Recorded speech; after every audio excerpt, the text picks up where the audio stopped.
BA भाग 2साठी भारताचा इतिहास हा अभ्यासक्रम आपल्याला सेमिस्टर 3साठी आहे. हा पेपर क्रमांक 4 आहे. BA भाग 2साठी आपल्याला एकूण इतिहासाचे 2 पेपर आहेत. पेपर क्रमांक 3 आणि पेपर क्रमांक 4 आणि पुढच्या सेमिस्टरमध्ये आपल्याला पेपर क्रमांक 5 व पेपर क्रमांक 6 द्यायचे आहेत. प्रत्येक सेमिस्टरवर यासाठी आपल्याला स्वतंत्र एक पेपर घेण्यात येईल आणि त्यासाठी आपण आतापासूनच तयारी करायची आहे. 4 मॉड्यूल्स आहेत यामध्ये. त्यातलं पहिला मॉड्यूल्स आज आपण अभ्यासणार आहोत आणि प्रत्येक मॉड्यूलमध्ये असलेले जे ऑब्जेक्टिव्ह आहेत, शॉर्ट नोट्स आहेत, ब्रॉड क्वेश्चन्स आहेत, त्याचाही अभ्यास आपल्याला करायचा आहे. आता मुघल साम्राज्याचं पतन कसं झालं, त्याचं विघटन कसं झालं, ही गोष्ट बघणं आपल्याला आधी महत्त्वाची आहे. कारण भारतातील कंपनीच्या राजवटीची स्थापना हा आपला महत्त्वाचा पहिला मुद्दा आहे. आता ईस्ट इंडिया कंपनीची स्थापना इसवी सन 1600 साली झाली. भारतामध्ये अनेक परकीय सत्तांनी राज्य केलं. अनेक राजवटी या ठिकाणी राजकीय, सामाजिक, आर्थिक असे काही बदल करून गेल्या. त्यामध्ये इंग्रजी सत्ता बराच काळ टिकली. पूर्वीपासून या ठिकाणी मुघल किंवा त्याआधी कुतुबुद्दीन ऐबक, मोहम्मद बिन तुघलक, मोहम्मद गझनी, चंगेज खान, अब्दाली असे अनेक लोक आपल्यावर राज्य करण्याकरता आले. अनेकांनी इथली संपत्ती लुटली आणि ते परत आपल्या मायदेशी गेले. पण इंग्रज मात्र इथून गेले नाहीत. मुघल साम्राज्याचा अस्त आणि इंग्रज राजवटीची सुरुवात ही खरोखरच ही एक जगाच्या इतिहासामध्ये कलाटणी देणारी घटना आपल्याला मानावी लागेल. मुघल साम्राज्य बाबरांनी स्थापन केलं. औरंगजेबाच्या मृत्यूनंतर त्याला फार मोठी कळा लागली आणि त्यामुळं इंग्रजी सत्तेचा इथं शिरकाव झाला. आपला विशाल प्रदेश, विशाल सैन्य, सांस्कृतिक कामगिरीचे समकालीन जगाला आश्चर्यचकित करून सोडणारे मुघल साम्राज्य 18व्या शतकाच्या प्रारंभी पतनाकडे गेलं. औरंगजेबाचा कार्यकाल म्हणजे मुघल साम्राज्याची संध्याकाळ होती. लवकरच मुघल साम्राज्याचा तळपता सूर्य अस्तास जाणार होता. यामुळं अनेक समस्या भारतीय राजकारणामध्ये निर्माण झाल्या. मुघल साम्राज्याचा मोठा एक बादशाह म्हणून औरंगजेबाकडे पाहिलं जातं. शिवाजी महाराजांनी फार मोठा लढा औरंगजेब बादशाहाशी दिला आहे, आपण पाहिलेच आहे. आणि मराठे कधीही मुघलांना वरचढ मुघलांना होऊ त्यांनी दिलेलं नाही आहे. कायम मुघलांवर नियंत्रण ठेवण्याचं काम मराठ्यांनी केलं. परंतु मराठ्यांचाही अस्तं इंग्रजांनी केला आणि आपल्या मार्गातील एक एक अडचण त्यांनी दूर केली. उत्तरेत यश मिळवलं, दक्षिणेत यश मिळवलं आणि त्यामुळं त्यांची इथली जी सत्ता आहे ती अतिशय मोकळ्या पद्धतीने त्यांना राज्य करता आलं. हैदराबाद राज्य असेल, कर्नाटक राज्य असेल, वेगवेगळ्या राज्यांवर दक्षिणेतल्या त्यांनी नियंत्रण मिळवलं. आता औरंगजेबाची जबाबदारी होती, पण औरंगजेबाच्या शासनकाळामध्ये अतिशय वाईट पद्धती, चालीरीती या ठिकाणी सुरू झाल्या. त्यामुळं या ठिकाणी मुघल सत्ता समाप्त झाली. त्यानंतर एक उत्तराधिकारी जे आहेत औरंगजेबाचे ते अतिशय दुर्बल होते. मुघल साम्राज्याचा कारभार एकतंत्री असल्याने सम्राटाच्या व्यक्तिमत्वाला विशेष महत्त्व होते. शासनाच्या ह्या प्रकारात सम्राट शक्तिशाली आहे तोपर्यंत सर्व काही व्यवस्थित चालत असते. पण सम्राट जर दुर्बल झाला तर शासन व्यवस्था अतिशय भ्रष्ट होऊन साम्राज्याचे पतन होण्याचा धोका असतो. बाबरापासून ते औरंगजेबापर्यंत मुघल सम्राट शक्तिशाली, कुशल शासक होते. तोपर्यंत साम्राज्यावर पकड मजबूत राहिली. पण औरंगजेबानंतर मात्र परिस्थिती घसरली. दुर्भाग्याने औरंगजेबानंतर दुर्बल सम्राटांची परंपरा सुरू झाली आणि साम्राज्याचा वेग वाढला आणि हेच इंग्रजांच्या पथ्यावर पडलं. तर इंग्रजी सत्तेची म्हणजेच ईस्ट इंडिया कंपनीची स्थापना का झाली याकरता हा औरंगजेबाचा मृत्यू आणि त्यानंतरचे निष्प्रभ राज्यकर्ते अतिशय महत्त्वपूर्ण हे कारण आपल्याला दिसून येतं. मुघल सरदारांचंही या काळात पतन झालं. सम्राटाबरोबर अमीर, उमराव, सरदार यांचा पडता काळ होता. बहराम खान, महाबत खान, आसफ खान यासारख्या मुघल सरदारांनी स्वतःच्या कर्तबगारीने, पराक्रमाने मुघल साम्राज्याचा विस्तार करून ते साम्राज्य सुदृढ बनवले. पण नंतरच्या काळात परिस्थिती अतिशय विपरीत बनली. स्वतः सम्राटाप्रमाणे सरदार दुर्वतनी, रंगिले, आळशी झाले. विस्तार कार्याकडे, प्रशासनाकडे त्यांचे अजिबात लक्ष राहिले नाही आणि त्यामुळं या साम्राज्याला उतरती कळा लागली. लष्करी मोहिमाही मोठ्या झाल्याच्या या काळात दिसत नाहीत. चारित्र्यहीन सरदारामुळे साम्राज्याचे पतन अपरिहार्य होते. दरबारात काही गटबाजी होती. उत्तरकालीन मुघल सम्राटाच्या दुर्बलतेमुळे, अकार्यक्षमतेमुळे मुघल साम्राज्यात सरदारांची गटबाजी उफाळून आली. परस्पर हेवेदेव्यांमुळे राजकीय क्षेत्रात अस्थिरतेचे, अशांततेचे वातावरण होते. मॉड्यूल 1 जे आहे भारतातील कंपनीच्या राजवटीची स्थापना, यात पहिला प्रश्न आपला हाच तयार होतो, ब्रॉड क्वेश्चन, कंपनीच्या राजवटीच्या स्थापनेची कारणे द्या. यामध्ये आपल्याला कंपनीची स्थापना, त्याची पार्श्वभूमी देणं अत्यंत आवश्यक आहे. कारण हे ब्रिटिश लोक व्यापाराकरता या ठिकाणी आले आणि त्यांनी हळूहळू इथल्या इतरदेशीय सत्तांचा संघर्ष बघून राजकारणामध्ये भाग घेतला आणि त्यामुळं या सत्तांशी झालेला संघर्ष, त्यांचा केलेला पराभव, या काळातील गव्हर्नर जनरल यांचीही कामगिरी आपल्याला हळूहळू याच पेपरमध्ये पाहायला मिळणार आहे. आता प्राचीन काळापासून आपल्याला माहिती आहे की भारत हा सधन आणि संपन्न राष्ट्र होता. सुरुवातीपासून या देशाचे अनेक देशांशी व्यापारी संबंध होते आणि व्यापाराकरताच इंग्रज भारतामध्ये आले. ब्रिटनच्या राणीनं व्यापारासाठी ईस्ट इंडिया कंपनीला सनद दिलेली होती. 31 डिसेंबर 1600ला ब्रिटिश ईस्ट इंडिया कंपनीची स्थापना झाली आणि युरोपीय देशांचे सागरी मार्ग शोधण्याचे त्यावेळी प्रयत्न सुरुवातीला सुरूच होते.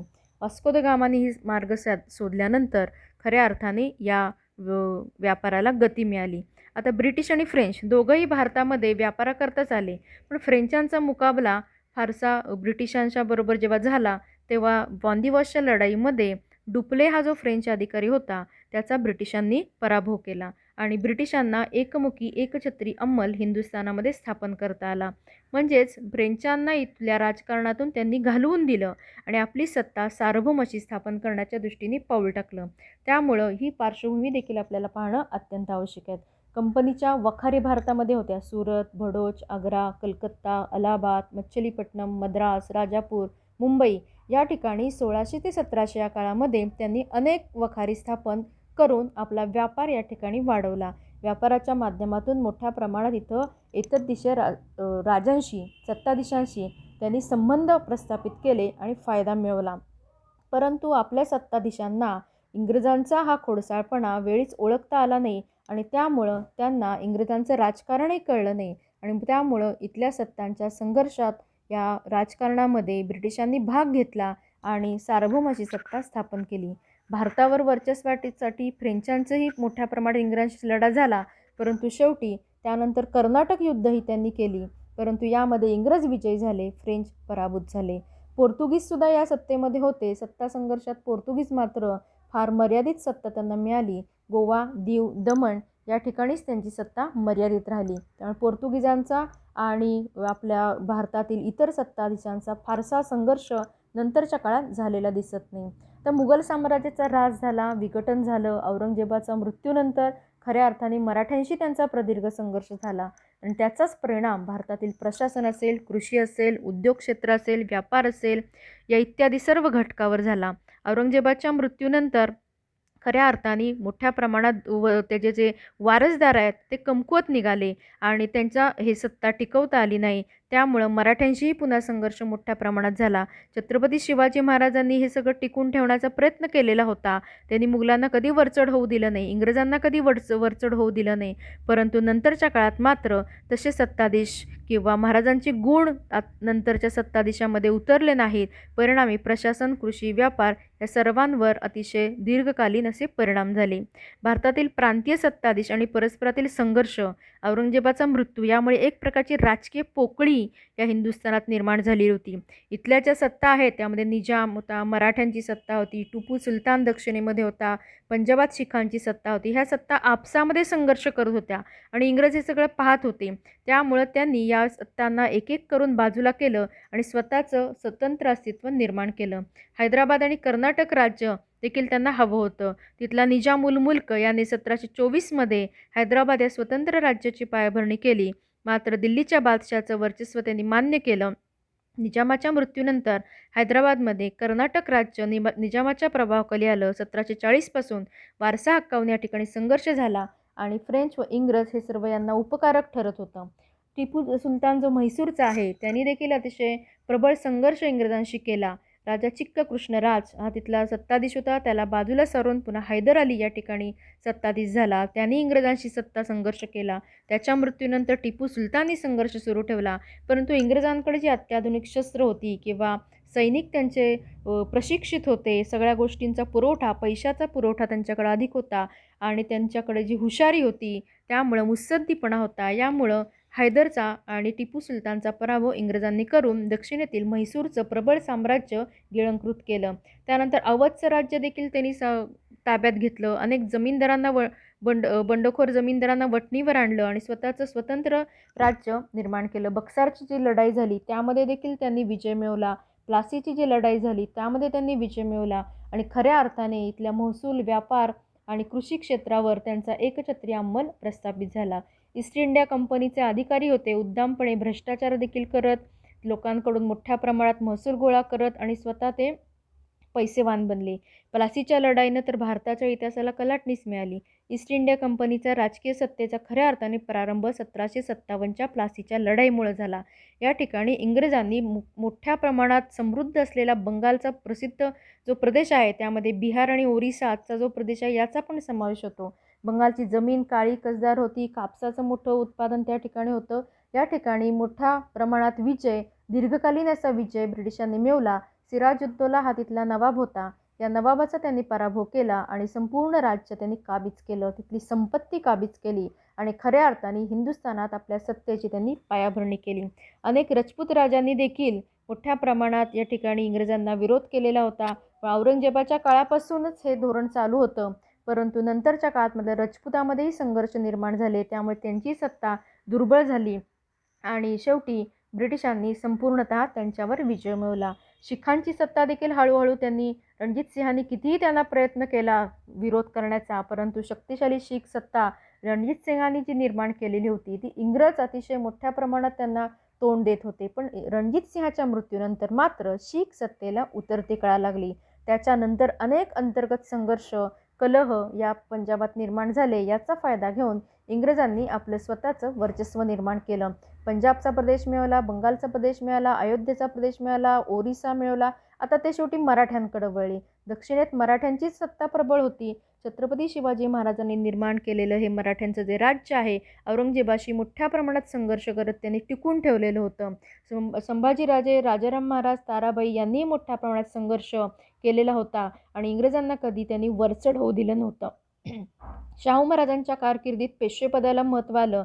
तिसऱ्या पानिपत युद्धामुळे मराठ्यांचं जे महत्त्व कमी झालं होतं, मराठा घराण्यात जे परस्पर संघर्ष होते याचा फायदा घेऊन इंग्रजांनी हळूहळू या पेशवेपदाच्या या अंतर्गत कलाचा फायदा घेऊन मराठ्यांना दुर्बळ केलं. इंग्रज मराठी 3 युद्ध झाली आणि शेवटी या ठिकाणी दुसऱ्या बाजीराव पेशव्याच्या काळामध्ये तिसऱ्या युद्धामध्ये मराठ्यांचा पराभव झाला आणि इंग्रजांचा विजय होऊन शनिवारवाड्यावर युनियन जॅक फडकलं. अशा पद्धतीने कंपनी राजवटीची स्थापना भारतामध्ये झाली आणि त्यांनी आपला प्रशासकीय राजकीय हेतू जो आहे तो सिद्धीस नेण्याकरता हळूहळू अतिशय हुशारीनं, मुत्सद्देगिरीनं, दूरदृष्टीनं या हिंदुस्थानच्या राजकारणात प्रवेश करून पावलं टाकायला सुरुवात केली. उत्तर हिंदुस्थान त्याचबरोबर दक्षिण हिंदुस्थान या ठिकाणी अतिशय मोठ्या प्रमाणात त्यांनी आपलं वर्चस्व निर्माण केलं. आपली एकदेशीय सत्ता ही सगळी निर्माण केली. इथल्या सर्व सत्ताधीशांशी संघर्ष करून त्यांना नामोहरम केलं आणि एकछत्री अंमल प्रस्थापित करून मोठ्या प्रमाणात पैसा कंपनीनं मिळवला.